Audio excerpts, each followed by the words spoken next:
milyones pesos ang gikinahanglan aron hingpit nga masiguro nga wa nay mahog sa pangpang sa barangay Campo 4 sa Talisay City. Ani ang report ni Femery Dumabo.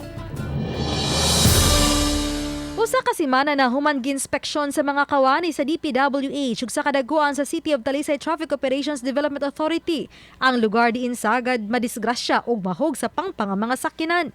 Nalarma na ang City Toda kay tunga-tunga pa lang ning tuiga nitala na sila og 5 ka mga sakyanan nga nahog sa susamang dapit. Usa sa ilang gitan-aw nga makatabang mao ang pagbutang og lig-on nga barrier daplin sa daan.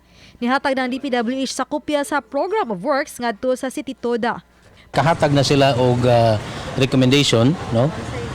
Maghimo og mga parapet katong dagko nga mga barrier nga semento, magbutang og mga safety signs, unya magbutang og kining rumble strip, magbutang og mga chevron. So ilan ang giduso sa atong opisina ang ilahang propose nga budget o ilang recommendation. Mato di tumulak nga mukabat sa 5 milyones pesos ang tanang magasto alang sa nagkadiyang pamaagi aron kalikayan ang mga disgrasya.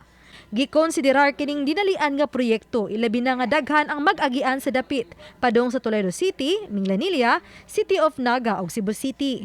Sa pagkakaron gipahimangnuan ang mga motorista nga magmatngon gyud sa pag-agi sa maong dapit.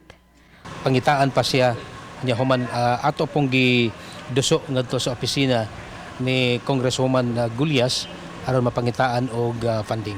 Uban ni June Solon, ako si Femery Dumabok. Balitang Bisdak.